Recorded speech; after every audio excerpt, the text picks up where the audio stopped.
Bonjour tout le monde. Alors oui, on est le samedi 19 décembre 2015 dans le Vidéo Radia numéro 51. Vous savez ce que ça veut dire, 51? Il y a 52 semaines dans l'année. On est à l'avant-dernière semaine de l'année 2015 et après. On parlera de l'année 2015 comme une année du passé. Vous êtes probablement allé voir le film avec Star Wars numéro 7. Ouais, moi, j'ai pas encore eu l'occasion de le voir au moment où vous regardez l'émission, peut-être dans la semaine de Noël, parce que là, on fait une émission de Noël. C'est pour ça qu'on a fait des décorations un peu de Noël.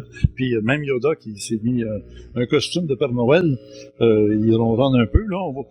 Ce qu'on m'a dit, c'est que Yoda, dans cet épisode numéro 7 de Star Wars, le réveil de la Force, on ne voit pas beaucoup Yoda. Alors, je vais faire un peu comme il y en a qui disent. Il s'est dégonflé, le Yoda. Ah oui, mon Yoda qui se dégonfle. Yoda Père Noël. Je vous invite à aller le voir, le film, parce que j'ai eu des commentaires de plusieurs de mes amis, entre autres Jean de Floride, qui m'a téléphoné de là-bas pour me dire, écoute Richard, lui, c'est considéré comme le deuxième meilleur épisode de Star Wars, la guerre des étoiles, cet épisode numéro 7. Alors, ça veut dire que c'est excellent. Le réveil de la Force, c'est les gens qui se réveillent, qui réalisent qu'on a été manipulés de toutes sortes de manières sur Terre, aujourd'hui, mais dans l'histoire de la guerre des étoiles, c'est que les gens commencent à se réveiller. Puis au lieu de les appeler les rebelles, ils les appellent la résistance à l'Empire. Vous vous souvenez, le Dark Vader, l'Empire contre-attaque, l'Empire, l'étoile noire. Bon, il s'agit vraiment d'une transformation, si on veut, un tournant dans la série de la guerre des étoiles. Et ça va devenir plus philosophique, même si celui-là est extrêmement violent. Parce que c'est bien beau avoir tué Darth Vader, avoir éliminé l'Empereur, avoir détruit l'étoile noire. Au-delà de tout ça, l'Empire existe encore. C'est pas parce qu'on détruirait le plus gros porte-avions américain que les Américains disparaîtraient. Ou un porte-avions russe. Le fameux sous-marin Octobre Rouge, là, les Russes, là, bon. Chaque chose en son temps. On est a long time ago in a galaxy far, far away. Là, cette semaine, on va être right now here in the Québec, dans la province de Québec, dans la semaine de Noël. Et moi, je m'appelle le Père Noël. Et j'ai eu l'idée de rencontrer Saint-Pierre, parce que le Père Noël, ça, c'est le côté très profane, populaire. Là. Ça vient vous savez, ça vient de Coca-Cola. C'était les couleurs rouge et blanc de Coca-Cola. Bon. Alors, au début, Coca-Cola, c'était le Coke. Ah oui, la Coke. Tout le monde a compris, on en sniffe du bon. Et c'est un médicament. Et finalement, c'est devenu un breuvage populaire. Comme le Père Noël qui buvait du Coke pour se donner de l'énergie. Mais là, ce soir, j'ai rencontré quelqu'un dans des circonstances assez spéciales. On va en parler ensemble. Et c'est quand je lui ai demandé son nom. Il m'a dit, mon nom, c'est Saint-Pierre. Bon Dieu, je me suis dit, c'est pas vrai. C'est le Père Noël qui va rencontrer Saint-Pierre. C'est bon. C'est le côté profane, le Père Noël, qui va rencontrer le côté sacré, Saint-Pierre, qui a les clés du paradis. Hein? Ben oui. Alors, vous savez que Saint-Pierre, dans la tradition chrétienne, est très, très important. C'est lui qui ouvre les portes du paradis. Ben, il est avec moi en studio à Mont-Saint-Hilaire ce fameux samedi soir 19 décembre 2015, dans cette semaine de Noël. Et pour la semaine de Noël, je lui ai demandé, Saint-Pierre, t'en connais du monde sur la Terre? Alors, oui, il en connaît du monde sur la Terre. Et ce Saint-Pierre-là, ben en plus, il y a beaucoup d'amis autour de lui et il y a une très nombreuse famille qu'on va découvrir ce soir par Skype. Alors, voici notre ami Saint-Pierre. Bonsoir, Saint-Pierre. Tu t'appelles bien Saint-Pierre? Salut, jeune homme. Claude Saint-Pierre. Claude Saint-Pierre, ben bravo. Alors, je peux-tu vous demander, en commençant, quel âge avez-vous? Moi, j'ai 78 ans et 5 mois. Exactement. Ouais, ça veut dire que les 80 approchent, là. L'année prochaine, le 1er janvier, je pourrais dire à mes enfants, l'an prochain, j'aurai 80 ans. Ouais. Si Dieu le veut. Bon. Et des enfants, vous en avez eu plusieurs? Mon épouse et moi, on a eu 3 enfants. Un garçon, 2 filles. Et nous avons adopté un Vietnamien à l'âge de 14 ans, qui a aujourd'hui 46 ans. Peut-être que je pourrais élaborer sur ça, c'est que concernant les réfugiés qui s'en viennent ici. Là, les Syriens, hein? Ça va. Oui, OK, on en parlera. J'ai rien contre les Syriens, j'ai rien contre les réfugiés, mais il faut faire attention. On élaborera plus tard. Oui, d'accord. Je voudrais quand même... Et avez-vous eu des petits-enfants? Ah, j'ai 7 petits-enfants. Regardez là, dont Cynthia Anne. Et nous avons 5 arrière-petits-enfants qui viennent de Cynthia Anne et Carl. OK. Donc, nous voyons, mon épouse et moi, nous voyons la 4e génération. C'est ça, c'est Cynthia. Alors, on va dire bonjour à Cynthia. Bonjour, Cynthia, t'es là? Bonjour. Ah, c'est bon. T'es à Sept-Îles, je crois, hein? Oui. Ah, merveilleux. La réserve qui s'appelle Ouachette, qui veut dire la rencontre, hein? Ça va? La rencontre. La rencontre. Ben, là, on se rencontre ce soir. Puis, hey, on se rencontre par l'électronique, là, Internet, c'est génial. Montre-nous, tu as des beaux enfants autour de toi, puis tu voulais les coucher tantôt avant l'émission. J'ai dit, garde-les debout un peu qu'on les voit. On est à l'époque de Noël. Mathias, Tanisha, Kira, Le petit bébé. Jackson. Je sais pas, ça cherche Mathias pour Kira. Charles. Kira. Kira.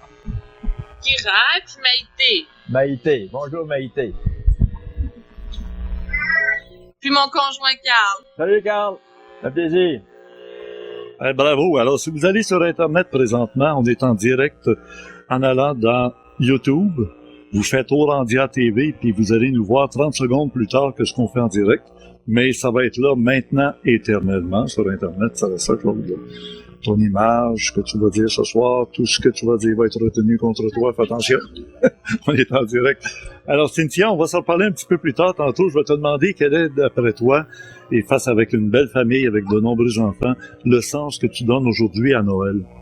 On va moins à l'église, c'est moins le petit Jésus. Même le Père Noël, je pense qu'il n'y a plus la vogue qu'il y avait il y a 20 ans.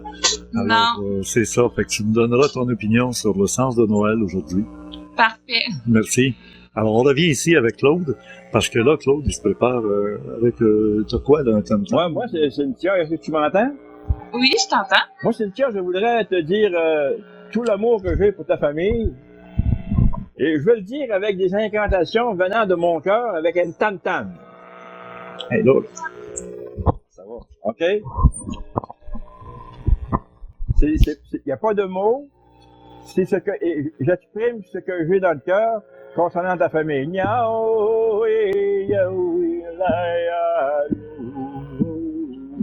Je vois mon...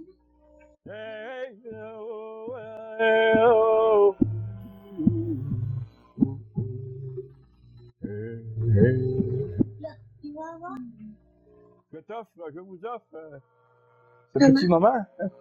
Avec émotion. Et avec le cœur en plein amour. Claude, on comprend que tu es amérindien aussi. Et c'est sacré, là, ce que tu viens de faire. Là. C'est pas juste parler comme ça, c'est ça.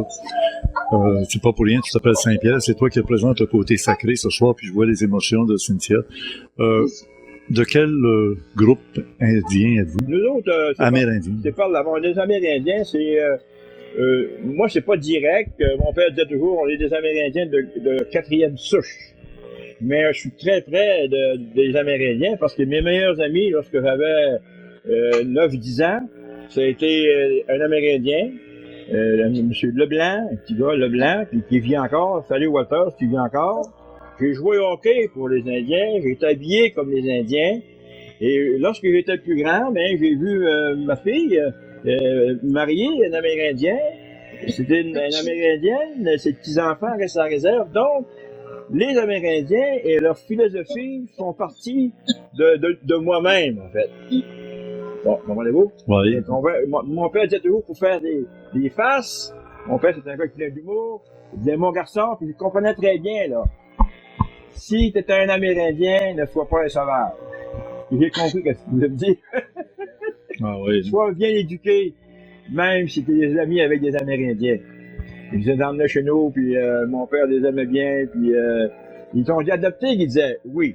Fait que donc, dans mon cœur, dans mon âme, je suis aussi un Amérindien. Et je partage beaucoup de choses que je vois à la télévision. Il y a d'autres choses que je partage moins. Mais encore une fois, dans mon cœur, les Amérindiens font partie de moi-même. Tu m'as déjà dit même que tes enfants ont tous un nom amérindien. Ces enfants, oui, elle s'appelle, en amérindien, c'est Waboganis. Oui. Ça s'appelle, vas-y donc. Ça veut dire petite fleur. Petite fleur. Son frère s'appelle Maïg, qui signifie le loup. OK. Et Oui. Tanisha, est-ce qu'il y a une signification amérindienne? Non. Les autres non plus? Non. OK. Le loup, quand on le présentait, ce petit garçon-là, qui a pas plus de 15 ans, comment tu t'appelles? Il disait Maïgen. Ah Oui. Ah, c'est bon. Et je voudrais, est-ce que je peux les saluer? Ben oui. Je voudrais saluer d'une façon spéciale les gens de Rimouski qui m'écoutent ce soir. Salut Denise. Salut Régis. Merci d'être là. Et je te demande d'une façon particulière, Denise, de prier pour moi aussi. En ce moment. Ami Richard disait, moi, j'ai pas vu personne de Star Wars. Mais j'ai vu un jour Jésus. Ben merci. Est-ce que je peux rajouter? Parce que comme, au contraire que mon parce que je suis un croyant en Dieu, et il s'est manifesté dans mon cœur un jour où j'étais dans une position très, très pas confortable. Oui, on sent ça, ce que tu veux dire. Et j'ai dit au Seigneur, à partir de maintenant, je t'appartiens. Ça fait pas de moi un parfait, mais ça fait de moi un chrétien. Et je profite de l'occasion pour dire à la population qui nous écoute, merci d'être là d'ailleurs, que je fais partie d'une association qui s'appelle les Gédéons International. Je suis une petite goutte dans ça. On est 250 000 dans le monde. Nous achetons, nous fournissons de l'argent pour acheter des Nouveaux Testaments, des proverbes, et les proverbes et les psaumes, et nous les distribuons. Environ un par jour. Nous les distribuons, nous sommes ils nous appellent les facteurs plutôt, et ça nous fait plaisir, c'est la parole de Dieu. On en distribue environ 250 000 par jour à travers le monde. Les facteurs de Jésus. Nous les distribuons dans les prisons, dans les hôtels, c'est notre mission, les Gédéons. Nous sommes de retour avec l'émission Orandia, le Vidéo Orandia numéro 51 de la semaine qui nous conduit à Noël. Bienvenue. Et ça va être après, éternellement sur Internet, Claude. Ça reste sur Internet maintenant. Et j'ai beaucoup aimé ton message à Cynthia tantôt. On va lui demander de nous rejoindre par Skype, Cynthia, pour qu'on rétablisse les communications. Et c'est notre ordinateur qui semble avoir eu un bug. Et on reprend. Alors, tout ça va être mis bout à bout ensemble. Si vous nous avez retrouvés déjà là, sur Internet, ça va vous permettre de voir le vidéo Ranvia intégralement. Toutes les coupures, là, on les verra plus à partir de demain. C'est ça? Ah oui, mais... Oui. Encore une fois, Denise, on a eu un petit problème technique. J'espère à tout le monde qui nous écoute ce soir que par mes propos et ma foi et mes prières, que je déposerai dans le cœur de vous autres, chers amis, un baume d'espérance, un baume de fête, une fête spirituelle, en oubliant quelque peu les cadeaux, mais en se faisant un cadeau, de demander à Dieu la foi qui nous permet de vivre, mais de vivre en abondance. Si je réussis seulement à faire ça à une personne seulement, mon objectif aurait été atteint. Et juste pour dégager un petit peu, il ne faut pas oublier que on est dans le temps de Noël. Il y a des gens même qui sont hospitalisés, qui m'écoutent. Et je voudrais encore une fois leur donner de l'espérance. Il y a une petite chanson qu'on dit qui est le fun, là, je bâtis ma maison près de toi, Jésus, et dis aux anges, je rentre chez moi et ça me fait rien. Qui sera mon voisin, pourvu que ma maison soit près de toi. C'est avec amour que je te dis, tu sais à qui je parle, je sais à qui je parle. Là. Bon courage, ma fille, et que Dieu te bénisse en abondance. Lâche pas. Voilà le message du patriarche. Ouais, t'es toujours là, Cynthia? Oui. OK, c'est bon. Alors, Claude, moi, je suis content parce que l'aspect spirituel, religieux, c'est important qu'on l'ait à Noël, au lieu de les cadeaux, la dépense, les dettes, c'est ça. Mais là, outre Cynthia qui est à cette île, on a ici en studio quelqu'un qui, lui, va nous parler de dépenses. Mais de la dépense comme on avait dans le temps. Alors, j'allais dire qu'en studio, on a avec nous, Joanne va nous le montrer, ton beau-fils, hein? Ton gendre. Oui, c'est vrai, c'est un gendre, celui qui a marié ta fille, qui est ici dans la région de Mont-Saint-Hilaire, et précisément à Belleuil, avec une boutique de produits fins. Meilleur du monde. On appelle ça meilleur du monde. Alors, il va nous expliquer un peu c'est qui, c'est quoi, le meilleur du monde. On va voir tantôt de la boutique pendant que tu vas nous parler, Éric, hein? Oui. Alors, on va justement voir l'affiche de l'entrée de ta boutique. Pendant ce temps-là, tu peux nous la décrire un peu. Oui. Alors, bonsoir. C'est avec plaisir que je vais vous parler de notre boutique. On a fait l'acquisition en mai. Depuis ce temps-là, on est bien content de son évolution. On a plusieurs produits à la boutique qui se situe au 672 du Vernet à Belleuil. C'est autour de 50 variétés différentes d'huile d'olive, des produits olives. Pour les amateurs de confiture, on a les produits Natty Day qui sont très populaires présentement. On a également, je vais prendre mon temps, je vais laisser le temps les images aux gens de voir les images. On a également 20 variétés de moutardes différentes. Des chocolats importés de Belgique, directement de Belgique, donc des chocolats frais importés hebdomadairement. Également un service hors pair. Ma femme ainsi que ma belle-mère sont toujours là, très souriantes pour vous accueillir, pour vous offrir des idées cadeaux, des idées de recettes et des conseils culinaires. N'hésitez pas à venir nous voir. La boutique est ouverte présentement durant la période des fêtes, 7 jours sur 7. De 9h à 9h à 21h. Et puis, ça sera comme ça jusqu'au 31 janvier.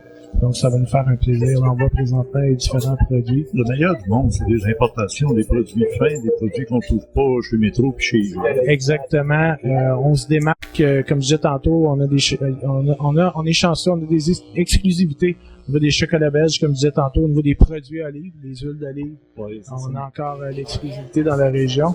Également, au niveau des... il y a un autre produit que je voulais vous parler, évidemment, les vinaigres balsamiques. Puis, on a également les épices qui viennent directement de Québec. On a un fournisseur à Québec qui on a des différentes épices. Vous en aurez pour tous les goûts. Des épices qu'on ne trouve pas sur les tablettes des épiceries, mais uniquement en notre boutique. OK. Ah ben, OK.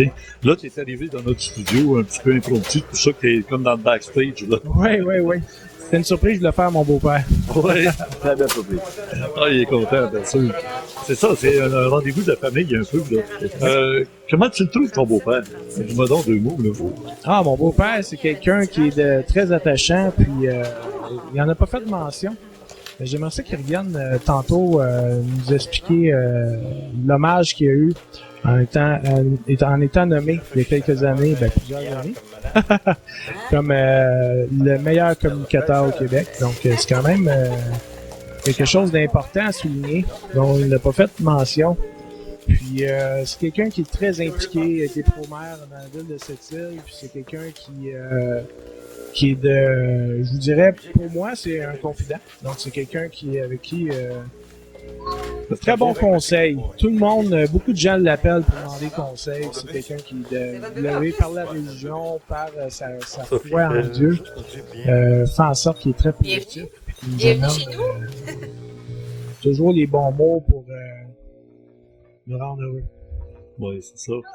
Moi, je trouve que je suis un très bon communicateur. Quand je l'ai rencontré au Tim Hortons à Belleuil, je l'avais jamais vu de ma vie il y a une semaine. Là. Ça fait à peu près une semaine et quelques jours. Là. Tu vas me dire, ça fait quoi, là, 13, 14 jours? Là? 12 jours. 12 jours, bon. C'est ça. Alors, Claude, Éric, t'as pas autre chose à nous ajouter. Moi, je suis content que tu aies présenté ta boutique parce que je l'ai visitée pour la première fois là, que je demeure ici depuis 30 ans. Et vous êtes installé là depuis combien de temps? C'est comme je disais tantôt, depuis le mois de mai qu'on est installé au mai 2015. Ouais, mai 2015. Puis depuis ce temps, c'est la croissance continue. Donc on vous remercie de nous avoir donné cette chance aujourd'hui de parler de notre boutique. Ben, moi, je voulais que Claude, le patriarche, je l'appelle comme ça, c'est le plus vieux de la famille, il y a un retour avec tous ses enfants, avec ses petits-enfants et tout. Et t'en fais partie, indirectement par le fait que tu es marié à sa fille. Ouais. Il fallait que tu viennes nous montrer. Moi, je dis souvent, on juge l'arbre à ses fruits. Tu sais, la vieille formule. Les premiers fruits d'un être humain, mon ami, c'est nos enfants. Hein? Oui, de toute façon, tu peux parler tout le temps. Je vous fais quand même une petite rectification. Merci beaucoup de m'avoir rappelé ce bon moment. Le meilleur communicateur au Québec, pour le ministère des Loisirs, de la Chasse et de la Pêche. C'est toi, ça? C'est moi. Oui, je le prends, humblement. C'était dans une soirée qui s'appelait Étoiles et Galaxies. Et lorsqu'on m'a remis ce prix, parce que j'ai sorti un petit peu des sentiers battus, au lieu de mettre des posters dans la vitrine pour dire braconner c'est volé, protégeons notre faune, moi j'ai pensé, avec l'aide d'autres personnes, dont 2 de mes enfants qui actaient dans cette pièce de théâtre-là, ça s'appelait Gérald, t'as pas le droit. Ça se passait en plein bois. Et ces gens-là ont compris le message que braconner c'était volé. Et le gouvernement a décidé que c'est moi qui avais fait la plus grande promotion pour la conservation de la faune et de nos forêts. Je pense qu'il y a une question de licence de plaques d'automobile, dans l'anecdote. J'avais pensé de mettre des plaques d'automobile en avant de l'automobile et c'était marqué sur la Côte-Nord, protégeons notre faune. N'est-ce pas? Et M. Picotte, le ministre du temps, m'a fait demander, il a dit comment ça, Claude? J'avais mis 5000. Ça coûtait rien, c'était tous des commanditaires. Et j'avais donné comme exemple, lorsque tu vois, il y a une plaque en avant de l'automobile, j'aime ma femme, c'est très rare que sa maîtresse est en arrière. Voyez-vous? S'il accepte de porter ce message, braconner c'est volé, on en fait, d'une façon bénévole, on en fait un agent de conservation de la faune. Donc on avait 5000 agents de conservation de la faune. De plus, au ministère de Loisirs Chasse et Pêche. C'est un succès extraordinaire avec toute l'équipe que j'avais. Parce que c'est pas juste tout seul, il y avait toute l'équipe qui était avec moi. Et je lève mon chapeau ceux et celles qui m'entendent aujourd'hui. Bon, ben bravo, Claude. Dans notre rencontre de la semaine de Noël, ce qui m'a impressionné aussi dans ton approche qu'on a eue ensemble, c'est de dire que tu vas toujours chercher le côté positif de tout. Parce que dans la vie, il y a des hauts et des bas. Hein. T'en as eu, moi. Alors, je te demande pas de faire une confession publique, Non, là, mais quand il nous a dit, Éric, que tu as été pro-maire de cette île, parce que il y a un livre là, de cette île, puis ça, c'est le tome 1. L'auteur m'avait donné le tome 1 quand j'avais été à cette île. Il y a le tome 2, il y a le tome 3. Ouais, puis on parle de toi là-dedans. Un petit peu, ouais. Mais en éloge, là. Ah, oui, ça n'a pas toujours été un éloge, mais dans ce cas-là, oui. Mais tu as passé presque la majeure partie de ta vie à cette île. Toute ma vie. Je suis né là. Je suis né à Clark City, où ça n'existe plus maintenant, à 18 000 de cette île. OK. Aujourd'hui, ça s'appelle cette île ouest. Et j'ai commencé à travailler, j'avais 17 ans, la journée de ma fête. Et j'ai terminé, j'avais 57 ans, la journée de ma fête. J'ai travaillé 40 ans, dont 30 ans au gouvernement. J'ai fait tous les gouvernements fédéral, municipal, scolaire. J'ai touché à tout. J'ai été réserviste et lieutenant de la Marine royale du Canada, dont escorte du bateau escorte de la Reine Élisabeth, qui est vivant maintenant, sur le bateau HMCS Sainte-Foy. HMCS veut dire Her Majesty Canadian Ship. Et j'ai eu l'honneur d'être escorte du gouverneur général, Vincent Massé, ce temps-là. Bon, ce temps-là, on couchait dans les hamacs des bateaux. J'ai eu ce grand honneur et c'était très formateur pour moi. Et une des choses qui m'a aidé beaucoup, c'est que les gens m'ont fait confiance. J'ai été représenté la Côte-Nord avec un de mes amis, les scouts de la Côte-Nord, au Jamboree mondial en 1955. Nous étions environ 63 000 et j'ai eu l'honneur encore de représenter la Côte-Nord comme scout. Et dans mon cœur, autant que la philosophie de l'Amérindien que je l'ai épousée, dans mon cœur, je suis comme un scout, toujours prêt. Excellent. Écoute, pendant qu'on a encore Cynthia avec nous via Skype, elle ne te voit plus là, présentement. Tu peux-tu faire un test, Geneviève, voir si la caméra va reprendre le contact? Là? Par Skype, là en bas, là, le bouton caméra qui est barré, là, des fois que ça permettait de nous voir, ça serait agréable. Mais au moins, elle a une bonne idée de l'image qu'on voit d'elle ou qu'elle voyait de... Ah non, ça ne veut pas embarquer encore. Ah ben, Cynthia, tu nous entends? OK. Alors, j'arrive avec la question. Est-ce que tu peux nous donner, toi, le sens de la fête de Noël maintenant? On sait que c'est plus tellement le petit Jésus, en tout cas à Montréal, là, puis dans les grandes villes, on parle plus beaucoup du petit Jésus. Je sais pas si à cette île, on en parle encore.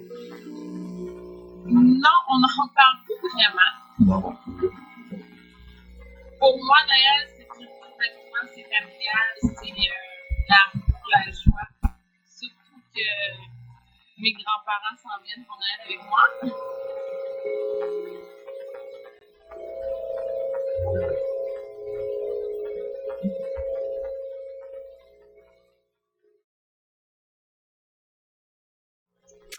Alors, de retour avec maintenant, Claude, on rejoint une autre de tes enfants qui se trouve être la mère de Cynthia qui était à cette île tantôt, qui était plein d'enfants autour d'elle. La grand-mère des 5 petits-enfants qu'on a vus.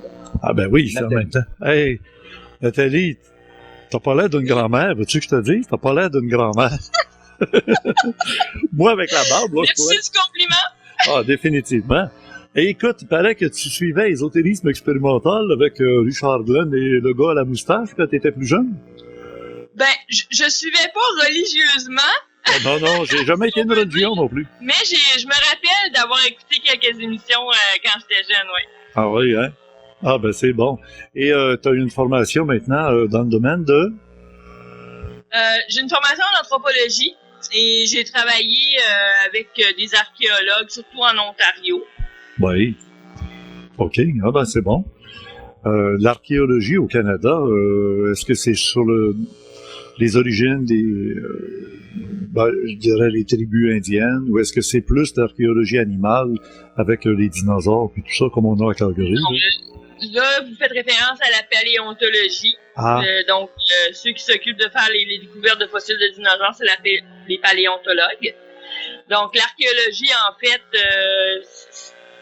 c'est l'anthropologie qui englobe l'anthropologie sociale puis l'anthropologie physique qui est l'archéologie. C'est une science quand même assez récente, là. Ça date du 19e siècle, fin du 19e siècle à peu près. Okay. Puis, en fait, moi, j'ai travaillé plus dans le domaine de la préhistoire amérindienne. Mais il y a l'archéologie historique aussi, où on se concentre sur les vestiges de la période historique, comme ça le dit, là. Moi, c'était plus le lithique. Donc, la période de la préhistoire, parce que, bon, on se réfère à ça parce que on a commencé à avoir des écritures une fois que les Européens sont arrivés. Donc, là, nous, on recherchait des vestiges de traces d'habitation amérindienne dans la région de l'Ontario, surtout où j'ai travaillé. Okay. Je voudrais mentionner aussi que Nathalie est un artiste vraiment reconnu. Et même, on a une pierre ici que son garçon a dessiné, Megan, je crois, et que madame ou monsieur a acheté à Rivière-du-Loup. Ah oui, l'Indien. Tu sais, la tête d'Indien, là, c'est toi, ça. Regarde, je te la montre, là, je la montre sur l'autre caméra. Tourne ma caméra pour qu'on voit que je la montre à l'autre caméra pour que Nathalie voit bien. Ben oui! Ça te dit quelque chose, cette pierre-là? Ben oui! Ah, ben, regarde, tu sais, alors, c'est Geneviève qui l'avait acheté, puis Geneviève se souvient de toi. Lors de notre tournée de la Gaspésie, elle avait parlé longtemps avec toi, Geneviève, qui est à la régie, là. Tu vois que le monde est petit, hein? C'est le fun, hein?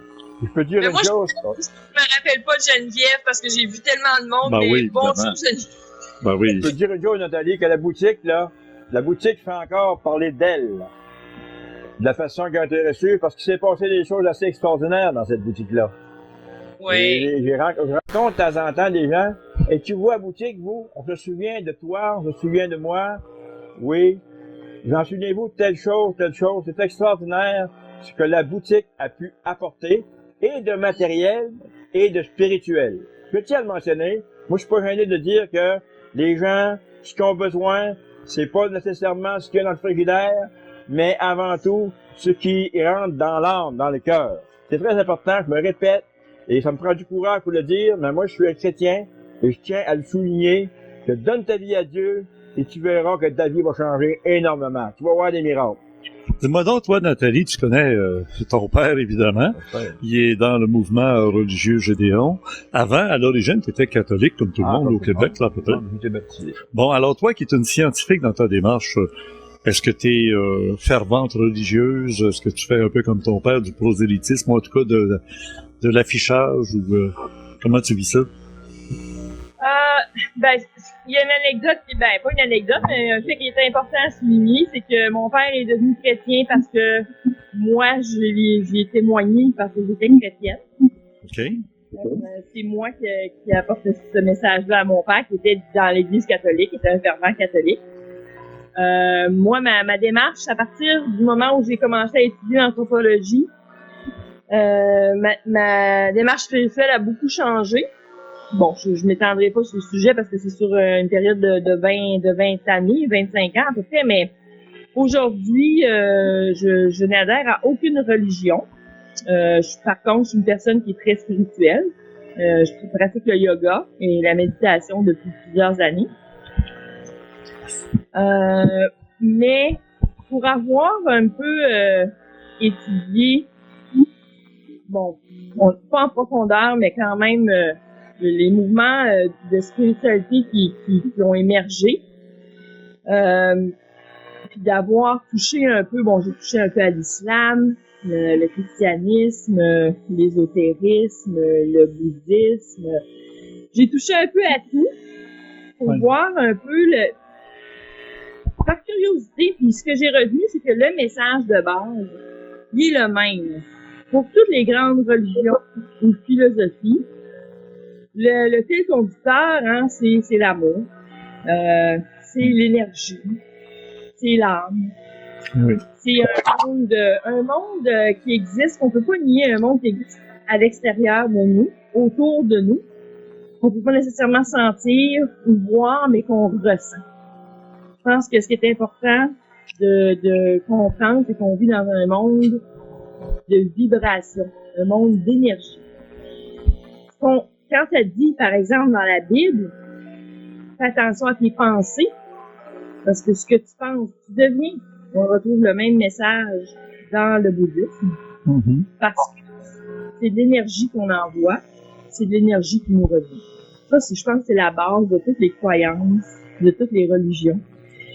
Maintenant, que ça prenne une forme ou d'autre, je pense qu'à un moment donné, les personnes en tant qu'individus, puis les grands leaders desquels ont émergé les grands mouvements spirituels et religieux, ils ont été capables de rassembler des gens parce qu'ils étaient charismatiques, parce qu'ils étaient peut-être un petit peu plus, on dit en anglais, in tuned avec, tu sais, en diapason avec les vibrations qu'on ressent dans le monde, qui nous viennent de la grande source qu'il y en a qui appellent Dieu, qu'il y en a qui appellent l'univers, peu importe.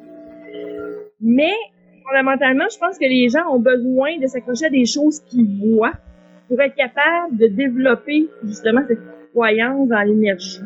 Tous les objets, les crucifix, les capteurs de rêve, les cloches des Bouddhas, n'importe quoi, c'est toutes des choses qui sont des supports pour la même foi de tout le monde, en fait. Parce que des fois, c'est difficile de croire à des choses qui sont pas tangibles, ou qu'on peut pas voir, ou qui sont pas accessibles. Donc, on part faire des tierces, mais en fait, le résultat est le même pour tout le monde. Si ça marche pour toi, ben, tant mieux. Voilà. Regarde, je te montre présentement, c'est Joanne qui t'écoute religieusement, j'allais presque dire, là. Notre caméraman qui est à terre pour éviter de faire des ombrages sur nous autres, mais m'a fait signe le pouce en l'air en voulant dire tu l'as l'affaire. Et c'est sûr que tes propos, c'est des propos qui s'adressent à finalement tout le monde. Et là, je sais pas si ton père va être capable de passer un commentaire là-dessus, mais regarde, Claude, t'as pas besoin d'être nécessairement dans une religion pour être spirituel. T'es d'accord avec ça? Oui, mais le spirituel n'est pas nécessairement dans le bon sens aussi. Je connais des gens spirituels qui sont en prison aussi. Le spirituel n'est pas dans le sens que moi j'emploie. Correct. Tu peux être spirituel, encore une fois, j'ai des gens qui sont spirituels, je vais me répéter, là, mais qui sont en prison, qui ont tué. Mais spirituel dans le sens de Jésus. Pourquoi qu'on a peur d'employer le nom de Jésus qui est venu sur la terre pour sauver les gens? On a donc peur d'employer le nom de Dieu, le nom de Jésus, et il faut être courageux pour ça. Ça me fait penser aux musulmans là, qui, eux, vont dire Allah. Ça veut dire que... Akbar, Allah. Voilà, non, pas d'Allah qui au nom d'Allah m'a tué. Je parle pas de ça. C'est ça le spirituel, hein? Allah! C'est ça le spirituel, mais tu. C'est pas ça le Dieu de la Bible. Alors, qu'est-ce que t'as répliqué à ça, Nathalie? Vas-y. Ben, c'est la grande question qu'on se pose. Là, on est en train de recevoir des musulmans ici en Amérique, au Québec en particulier, et que la démarche est très différente du christianisme. J'entends pas rien que catholique, là, mais christianisme de manière globale. Et on a un problème en se disant, écoute, un autre prophète, là, Allah, là, Mahomet, là, comment on va être capable de digérer tout ça? Comment tu réagis, toi tu nous as dit que tu connais bien l'islam? Comment tu réagis devant ça? En fait, je voudrais juste faire un petit démo. Là, je connais pas bien l'islam. Ah, OK. Je connais l'islam parce que j'ai vécu en Algérie. Oui, OK. J'ai lu le Coran. J'ai même fait la prière de conversion à l'islam. J'ai touché à ce monde-là un peu de l'intérieur, mais je peux pas dire que je connais toute la grande pensée ou le grand mouvement spirituel. La seule chose que j'aimerais dire, c'est qu'il y a une différence. Les gens font pas la différence entre spiritualité et religion. Spiritualité, ça englobe les choses de l'esprit, les choses de l'âme. C'est ça la spiritualité. Alors qu'à la religion, c'est l'acte religieux qui est de poser un geste. Donc, je m'assois à genoux, je me lève, je me mets debout, je fais le chapelet, je dis 150 prières à tous les matins, je fais Allah Akbar, je me plie, je me couche, je me lève, je me mouche. Ça, c'est tous des gestes religieux. Je mange pas de cochon, c'est ça, oui. Etc. Et ça, c'est des gestes qui doivent supporter ta démarche spirituelle. Malheureusement, ça va pas toujours ensemble. Il y a des gens qui, avec ces gestes religieux, développent un fanatisme. Et c'est de ces gens-là qu'il faut avoir peur. Maintenant, loin de moi la science infuse, loin de moi de penser que j'ai la science infuse, mais il faut faire attention de tomber dans les catégories puis de faire des jugements sur un groupe plutôt qu'un autre. Il y a des fanatiques partout. Malheureusement, moi aussi, je peux dire, j'ai fait partie d'une secte qui était de dénomination catholique quand j'étais jeune. Puis, au nom de Jésus, dans la Bible catholique, on a menti, on a pris de la drogue, on a volé, on a fait plein d'affaires. Au nom de Jésus? On prend des textes religieux. Ouais, je comprends. C'est pas que j'ai dit là. On sort d'un contexte global, dont, en faisant ça, on perd complètement le sens du message, et puis on s'en sert pour justifier nos gestes, puis nos pensées un petit peu, peut-être, extrémistes. Puis c'est ça qui se passe aujourd'hui avec tout le plan de ISIS qu'on entend. C'est des fanatiques. Ça pourrait être une autre religion aussi. Bon. Pourquoi on entend plus parler de ça, je ne sais pas, mais... Ben, regarde, Mahomet, l'islam est apparu 600 ans après le christianisme. Alors, si on recule, il y a 600 ans, le christianisme était en plein dans la période de l'Inquisition. Et à cause de l'Inquisition chrétienne, puis on tuait, et Dieu jugera ceux qui l'aiment. Tu te souviens de la destruction des Cathares et des Albigeois. Alors, on retourne à cette époque, il y a 600 ans, pour les chrétiens. Ben, 600 ans après, est arrivé Mahomet. Maintenant, c'est à eux autres, maintenant, de faire leur inquisition. De la même manière que les chrétiens l'ont fait dans le temps. Fait qu'on se rend compte que plus ça change, plus c'est pareil. Peut-être des phases aussi, d'enfance, d'adolescence. Et eux autres, maintenant, vivent leur adolescence de rébellion, puis ils ont la vérité, puis les autres sont dans l'erreur. Avant, c'était les Juifs, hein. Mais écoute, j'irai pas trop loin là-dedans. Comme tu as connu Alain Bouchard, alors je vais demander à Geneviève de nous préparer qu'on entende Alain Bouchard à l'Université Laval. Il a fait une conférence là. Ça va durer 4 minutes. Je sais pas si tu avais fait partie des sondages, parce qu'Alain, en 1988, il faisait lancer des sondages des élèves. Non, c'était pas à ton époque, hein. C'était... OK. Mais là, on va l'écouter nous donner un peu les résultats de ce sondage en 1988, qu'il a répété avec les mêmes questions en 2015. Et il voit la différence dans l'évolution de notre société. À l'époque, 88, on était encore à l'église, la messe de minuit, tout ça. En 2015, là... Alors, on écoute ça 4 minutes, Nathalie, ça va te rappeler... Tu l'as connu, toi, Alain Bouchard?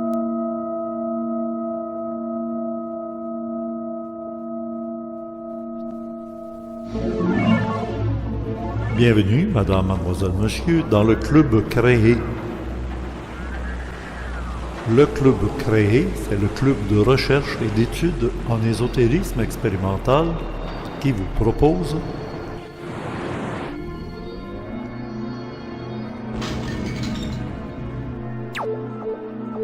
à tous les abonnés à la salle 15-12 du club créé, ainsi qu'à ceux qui ont assisté à la conférence au début du mois de décembre 2015. Voici la conférence donnée à Québec par M. Alain Bouchard, sociologue des religions, qui fait la comparaison du sondage donné en 1988 et repris en 2015. Le même sondage sur le nouveau credo des Québécois. Donc, ce que j'ai Bonne pensé écoute. faire avec vous, parce que Richard est intéressé par le fait que l'an dernier, j'ai refait une enquête que j'avais déjà faite en 1988. Et là, je suis capable de comparer ce qui s'est passé en à peu près 25 ans. Et les résultats sont fort intéressants. Donc, c'est un peu ce que je viens de vous présenter ce soir. Ça, je vous présente les grandes lignes et un peu ce qu'on va... Pour 20 minutes, c'est beau. Oui, on est en plein dans le temps. Regardez, hein, après la mort, tout se termine. Hein, il y en avait 13% en 88. On passe à 20%. Vous l'avez dit, c'est pas beaucoup, mais c'est une augmentation quand même de 53%. Hein. Alors, les choses changent réellement.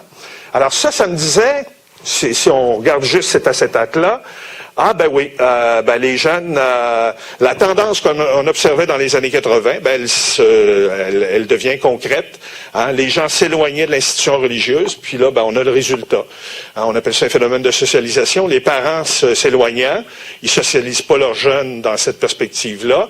Donc les jeunes sont plus très attachés, alors qu'on a vu tout à l'heure, il restait une espèce de sentiment patrimonial avec le catholicisme, vous vous rappelez?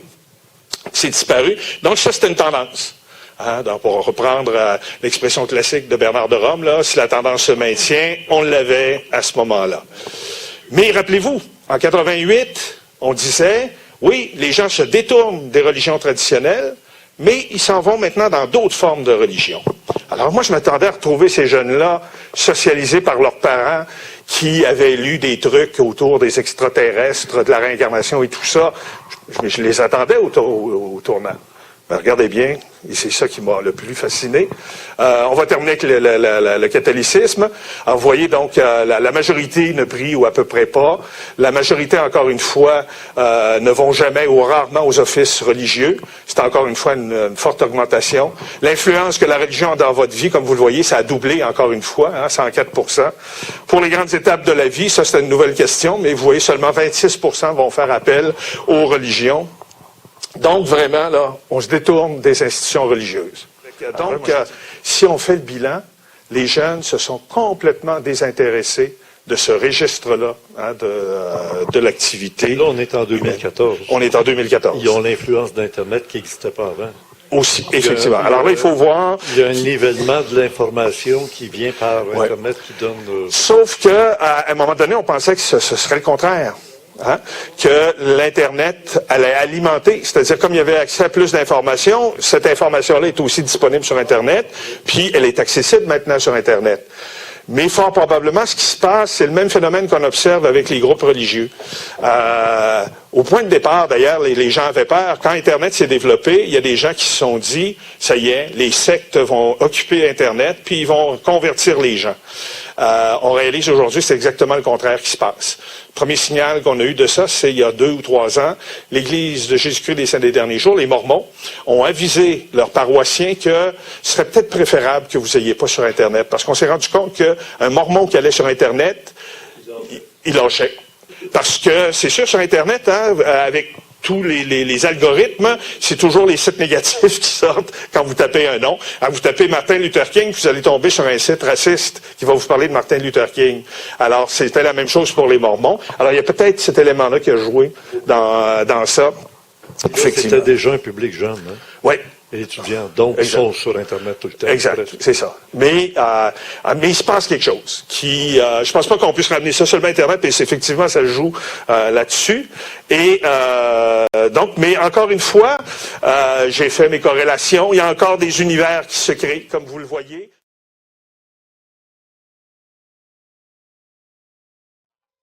Alors, Nathalie, tu viens d'entendre M. Bouchard. Oui. Et c'est bien spécial, hein. Alors, l'Internet, ça veut dire qu'il y en a qui se font dire « Touche pas, c'est l'œuvre du diable. » Qu'est-ce que tu penses d'Internet? Vas-y. C'est une question à deux faces. Ouais, hein, comme tout, dans le fond, yin-yang. Ça va être une réponse à deux faces aussi. Ah ouais, donc.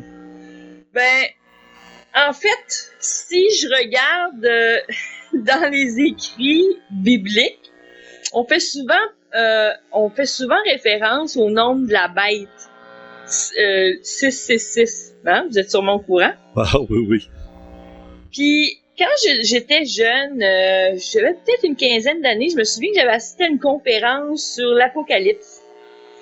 Puis, il disait que le chiffre 666, en fait, ça représentait une menace mondiale qui était en fait un ordinateur central qui contrôlerait la vie de tout le monde. Je pense qu'on est rendu là aujourd'hui. Puis je pense que c'est là le fondement de la peur de ces mouvements religieux-là, qui sont convaincus que ce qu'on a aujourd'hui avec l'Internet, c'est vraiment l'œuvre de Satan. Oh là. Donc, Puis là, j'entends Claude qui nous dit oui, c'est bien ça. Ça veut pas dire que toutes les sataniques, ça veut pas dire ça, là. Il y a des bonnes choses sur Internet, là. OK. Ouais. Mais il y a aussi des mauvaises. Attends, on va la laisser finir. Vas-y, Nathalie. C'est ça. Ceci dit, je peux comprendre la pensée derrière l'enseignement ou l'avertissement qu'ils font à leurs adhérents. Mais je vais avec aussi dans le sens de mon père, c'est que moi, mon père, il m'a toujours, j'ai toujours appliqué ça dans ma vie. Au milieu est la vertu, l'équilibre dans toute chose. Puis ici, en québécois, un petit peu de tout, puis pas trop de chaque. Donc, c'est à nous de faire notre propre analyse, puis d'utiliser les outils qu'on a à notre portée à des bonnes choses. Tu peux faire le bien et le mal avec tout ce qui t'est donné. Hein, Oui. Et l'Internet, c'est pas exclu de ça aussi. C'est un outil. Regarde, aujourd'hui, je trouve ça merveilleux. Je vous vois, vous êtes dans une ville à 4 heures de chez nous. Je peux voir mes petits-enfants qui sont à 16 heures de route de chez nous. Ah, t'es vu tantôt, là, cette île, là? C'est merveilleux. On a l'information au bout des doigts. Moi, honnêtement, qui est une fille de nature, de bois, j'aime la vie d'autrefois, ben, mes parents peuvent vous le confesser, jamais je pourrais vivre sans mon téléphone. André travaille à la boutique d'Éric avec sa femme Sophie, ici à Belleuil, dont on a parlé tantôt, là, le meilleur du monde. C'est pour ça qu'elle n'est pas avec nous, parce qu'elle est un peu épuisée à l'époque de Noël, comme ça, il y a tellement de clients, il y a tellement de choses à faire. Mais c'est ça, moi, ce que je voulais, c'était une réunion de famille du temps de Noël, mais par les méthodes modernes comme on fait présentement. Puis t'es un beau témoignage, Nathalie. Alors, est-ce que tu peux me donner ton impression de Noël maintenant? Ça sert à quoi, Noël? Parce qu'on parle plus de Jésus. Oui. Ouais, on parle plus beaucoup du Père Noël non plus, puis on parle plus beaucoup de Jésus. Alors, qu'est-ce qui reste? Ah oui, chez vous, on en parle. Ben oui, le patriarche est toujours là. Mais est-ce que, comme disait Alain Bouchard tantôt, la génération passe, puis s'ils n'ont pas inculqué des valeurs spirituelles à leurs enfants, c'est Internet, ça va être les jeux Nintendo, puis au bout de la ligne, on s'éloigne. Ça n'a pas de bon sens. Ça n'a pas de bon sens, mais toi, qu'est-ce que t'en penses, Nathalie? T'es bien placée. Pour voir l'évolution de la société, puis ton point de vue là-dessus m'intéresse vraiment. Pour moi, Noël, d'abord, Noël en tant que fête religieuse, c'est une grosse farce monumentale parce que ça n'a rien à voir avec la naissance de Jésus. Au départ, c'est une fête païenne. Les gens qui sont un peu versés dans les religions, dans l'ésotérisme ou dans l'histoire peuvent le constater eux-mêmes dans les écrits. Donc, on nous a fait croire que c'était une fête religieuse alors que ça n'a pas rapport pantoute parce qu'on voulait que les gens quittent le paganisme pour adhérer à un nouveau mouvement spirituel qui est devenu une grande religion. Ceci étant dit, ça fait quand même partie de nos traditions. Puis c'est des traditions qui sont chères à mon cœur. Je pense que dans toutes les grandes familles, on célèbre Noël, c'est une occasion d'être ensemble, c'est une occasion de se parler, de se rencontrer. Puis ça, pour moi, c'est encore au cœur de la fête de Noël. Je suis déçue et j'ai mal au cœur de toute la commercialisation qu'on nous envoie à la figure à chaque année. Je trouve que c'est une orgie de surconsommation à chaque année. Puis les gens s'endettent, se mettent dans la misère, se sentent obligés d'acheter des cadeaux, des shows, des décorations à chaque année. Ça finit plus. On oublie l'essence, encore une fois, spirituelle, c'est-à-dire l'esprit de Noël, qui est d'être ensemble, de partager de l'amour, de partager des bons moments, de partager du temps ensemble. Pour moi, c'est ça l'essence de Noël. C'est ça que... Ça. Ah oui, moi j'avais l'impression d'appeler Noël maintenant la fête de la famille. Je sais que chez les Juifs, c'est l'Hanouka. Hein, et l'Hanouka, c'est la fête de la lumière, parce que c'est le retour de la lumière. Les journées là, qui sont très courtes vont finir par rallonger à partir de Noël, là, graduellement. Alors, ce qu'on fait ce soir, c'est dans l'esprit de Noël moderne. Ouais. C'est vraiment cool! Oui. Ben, t'as un père qui est cool parce qu'il a embarqué dans l'idée. Pour que l'eau. Ça veut dire quoi? Pourquoi pas? Pourquoi pas? Ben oui, c'est bon, hein? Ben, c'est merveilleux. Fait que, Nathalie, avant qu'on se quitte, est-ce que tu as quelque chose que tu veux ajouter? Est-ce qu'on va, je sais pas, moi, dans le domaine de ta recherche, de ton travail scientifique professionnel, y aurait-tu un scoop? Moi, je suis journaliste un petit peu, c'est bon, on cherche toujours le scoop en quelque part. Savais-tu qu'on demeure, maintenant, ton père demeure à Mont-Saint-Hilaire? Ça s'appelait autrefois Wigwam Alensis. Wigwam Adensis. Wigwam, c'est un wigwam, hein, tout le monde sait, ça veut dire une maison. Puis Adensis, ceux qui viennent du ciel, ou des géants, ça dépend d'une ou d'autre des traductions. Et on vient de découvrir dans la région du Mont-Saint-Hilaire, du bord du Richelieu, t'étais au courant? Oui? Ah, ben, raconte-nous-là, t'es mieux placé que moi pour en parler. Ben, je m'avance, là. Est-ce que vous parlez des géants? Oui. Oui? Ben, j'ai vu ça sur Facebook. Oui. Alors, il y a des choses importantes qui se passent présentement. T'es dans un univers scientifique de pointe. C'est en regardant le passé, en grattant, c'est le cas de le dire, gratter le sol, qu'on va finir par faire des découvertes qui vont nous renverser tout le monde. Et puis, d'après toi, si je te pose une question un petit peu ésotérique, là, est-ce qu'il est possible qu'il y ait eu des civilisations qui sont disparues dans l'oubli total et qu'on va redécouvrir graduellement qu'avant, on parle de l'Égypte ancienne, Moyen Empire, Ancien Empire, puis avant, qu'il y avait peut-être d'autres mondes. Un monde peut-être très organisé sur la Terre qui est complètement disparu. L'Atlantide. Oh, voilà. J'osais pas le dire, là, mais... Quoi? L'Atlantide. Et ici, on va... Absolument, je crois à ça, absolument. Et Nathalie, tant qu'à y être, t'es pas obligé de répondre, là, hein? Parce qu'on est en direct, alors ce qui est dit va rester dit.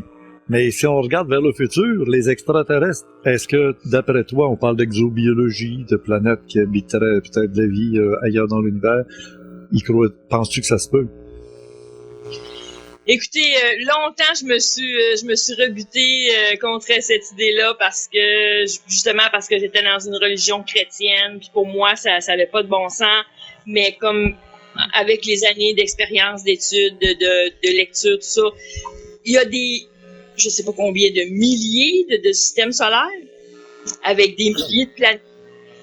Ça serait un petit peu condescendant, pas condescendant, mais comment qu'on dit ça, de se prendre pour d'autres, de dire qu'on est les seuls qui habitent une planète, là. Franchement, non, je peux pas concevoir ça. C'est un peu condescendant, comme tu dis, là, c'est se prendre pour l'autre, là, puis un peu d'orgueil, puis mal placé. Ouais, oh Dieu! Ouais, c'est ça. Mais là, si je vais encore plus loin, est-ce que tu crois que c'est vrai ceux qui prétendent avoir vu des soucoupes volantes ou même avoir eu des contacts avec des êtres qu'on appelle extraterrestres?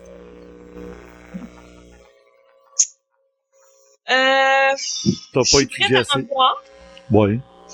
Mais je pense qu'il y en a qui sont peut-être là pour le sensationnalisme ou peut-être qu'il y a eu des hallucinations. Oui, peut-être. Ouais, encore une fois, au milieu la vertu. Ah ouais. Et media stad virtus. Oui, c'est voilà. Ça. Ah ben merveilleux. Hey, c'est beau, Nathalie. Je te remercie beaucoup. C'est un beau témoignage. Écoute, ton père, on voit que c'est un Québécois pur laine. Et tu regardes là tes descendants, tes enfants. Puis là, tu sais une chose, moi, quand je t'ai parlé on s'est rencontrés au Tim Hortons comme ça. Moi, j'étais déguisé en Père Noël. Puis il me voit à face. Puis il dit, les donc. Tu peux le parler, t'as ton micro. Quand je l'ai vu au Tim Hortons, il est habillé comme ça. Et moi, Nathalie, là, j'ai descendu à l'âge de 5 ans. Et à l'âge de 5 ans, 6 ans, c'est le Père Noël que j'avais imaginé. Parce qu'à chaque cité, les Pères Noël, il n'y en avait pas, là. Mais c'est le Père Noël que j'avais imaginé. Il surveillait toujours la cheminée. Puis quand je l'ai vu, j'ai vu mon Père Noël. Et j'ai dit, bonjour Père Noël, c'est mon enfance. Je l'avais imaginé comme ça. Et c'est comme ça que c'est arrivé qu'il y a eu un contact. Ah oui. Je peux faire un commentaire là-dessus, mon père. Vas-y. Tu sais, tout est énergie dans le monde, puis l'univers va matcher les pensées que tu envoies. Alors, quand tu étais un petit enfant, tu envoyé une image d'un Père Noël que tu voulais voir. L'univers te l'a donné, mais juste un petit peu plus tard que tu pensais. Ouais, je vais rajouter quelque chose quand même. Nathalie, c'est un peu vrai. Ben moi, à tous les matins, ce que tu sais pas, à peu près à tous les matins, Je demande à Dieu, au Seigneur Jésus, de me guider vers les personnes qui ont besoin d'aide ou que moi, ils peuvent m'aider. Et il n'y a pas de hasard, le Seigneur a répondu à ma prière et ça a été Richard. Ça, je le vois, c'est selon ma foi, là. Je le vois vraiment. Et ça arrive là, souvent. Eh ben moi, Je figurez-vous. sais.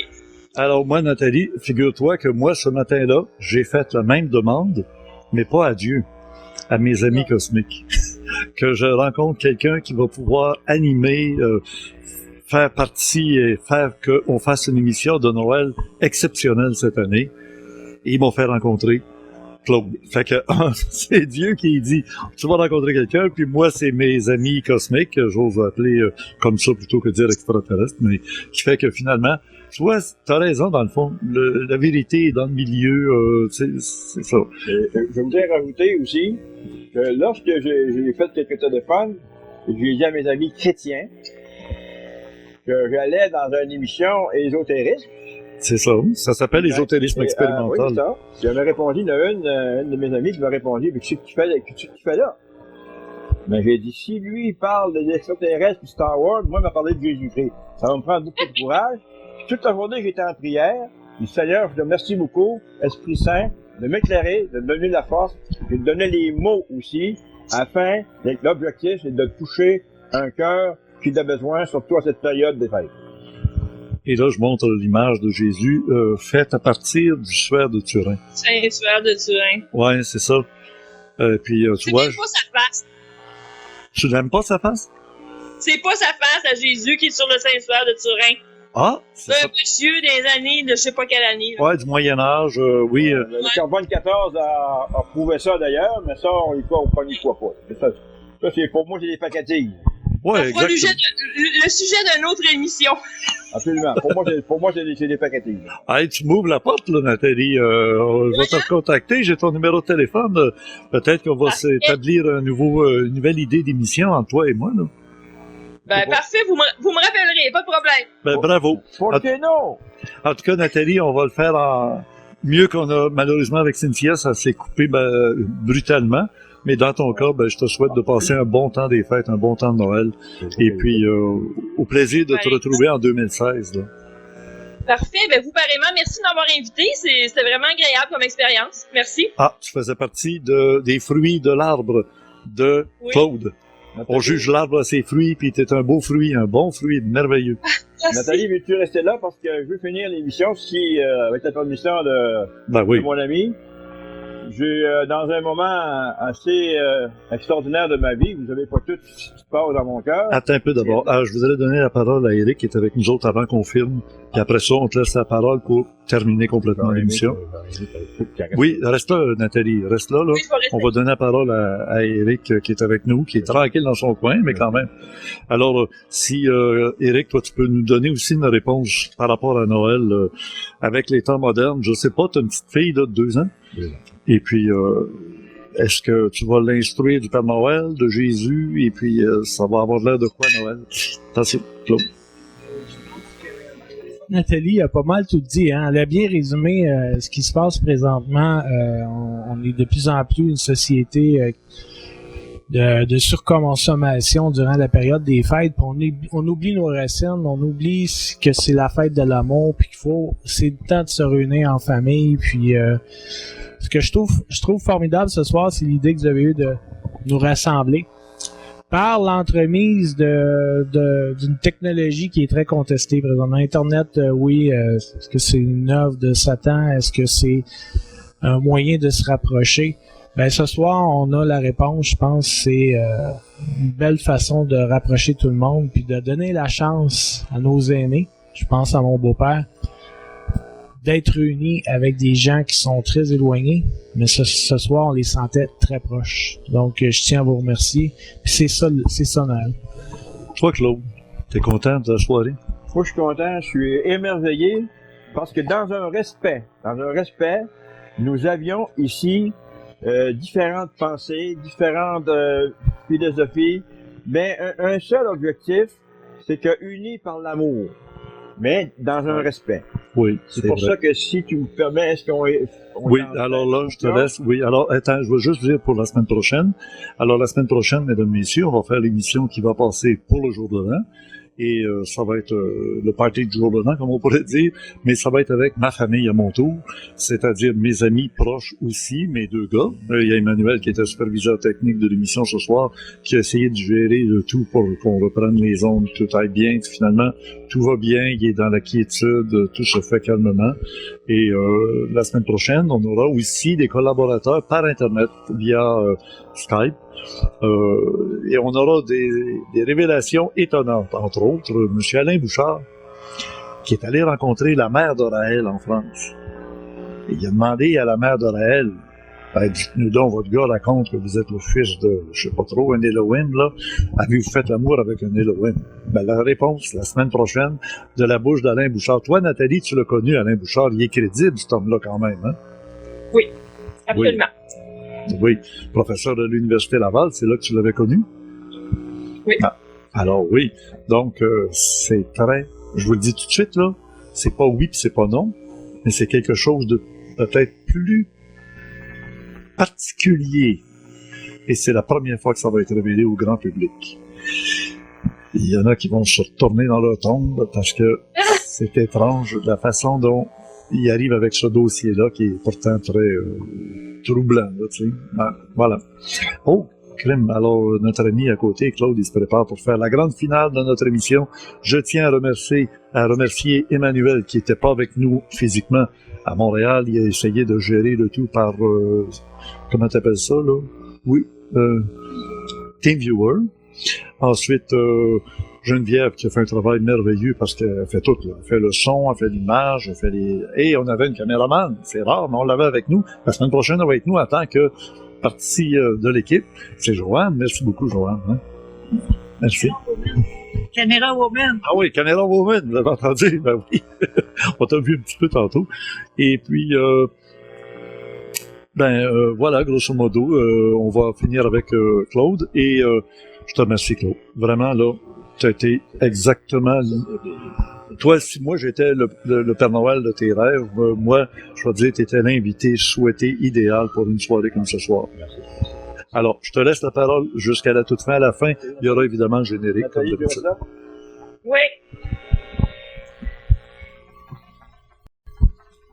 Bon, moi, je veux finir par une prière. Une prière que j'ai composée. Et c'est une supplication. Parce que je me rends compte, tu sais, Nathalie, que je fais un petit peu de relation d'aide. Je me rends compte que c'est pas négatif ce que je dis, il y a de l'espoir. Les gens sont tristes. Et hier, il y a eu un téléphone et c'est là que je me suis réveillé. On l'a appelé Edith. Elle dit, puis comment ça va, Edith? Noël, un petit Claude, peut-être que je passerai pas Noël. Et je lui ai demandé si elle devait poser un geste, d'attendre après mon émission. C'est très sérieux. N'oublions pas, j'ai documenté qu'au Québec, qu'on me démentisse n'importe quel temps, qu'il y a plusieurs personnes qui se suicident à tous les jours, champion mondial. Donc, en conclusion, je crois qu'il est temps de faire une supplication collectivement, demander à Dieu de venir visiter nos maisons. Et j'ai appelé ce Dieu de toutes les nations, parce que tu sais que dans notre famille, Nathalie, nous avons 5 nations différentes ou 6. Amérindiens, Algériens, Mexicains, Français, on a tout ça, Amérindiens. Et donc, j'ai appelé Dieu de toutes les nations. Je te remercie de l'écouter. Puis merci, mesdames et messieurs, d'écouter cette prière. Et écoutez surtout les mots que je trouve beaux et de ce temps. Je pense que c'est le temps qu'on supplie le Seigneur de venir dans nos maisons.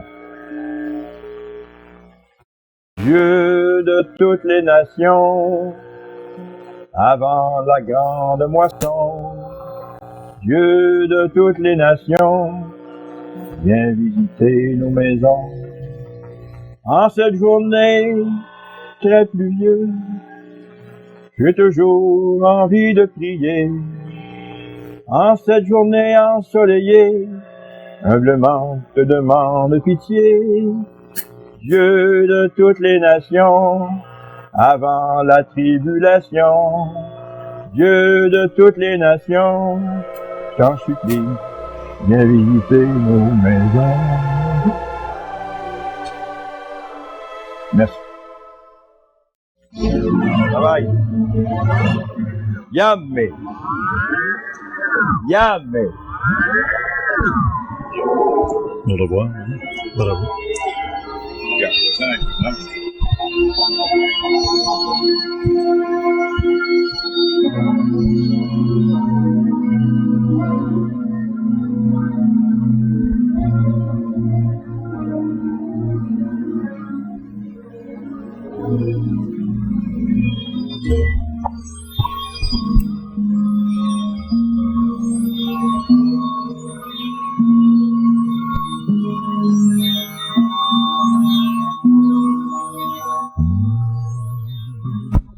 Ce soir, à ce vidéo Orangia numéro 51, nous avions la présence de M. Claude Saint-Pierre et la famille pour le temps de Noël. Quel beau choix qui a été mis sur mon chemin, sur ma route. Et nous avons entendu un extrait de la conférence donnée par M. Alain Bouchard, professeur à l'Université Laval, sociologue des religions, qui est disponible dans la salle du Club Créé, pour ceux qui sont abonnés au Club Créé, pour entendre toute la conférence au complet, dans la salle 15-12 du mois de décembre 2015. Ne manquez pas le complément surprenant qui va suivre immédiatement, qui donne des informations, des détails et des liens sur Internet, et la version audio par Jean-François Poulain. À la régie, notre spirale. Et la supervision technique était faite par Emmanuel, mon garçon, qui était à Montréal pendant qu'on était ici à Mont-Saint-Hilaire. C'est une production ésotérisme-exp.com sur Orandia TV, canal sur YouTube. Et ne manquez pas le congrès UFO 401, UFO 501, disponible à l'adresse orandia.ca.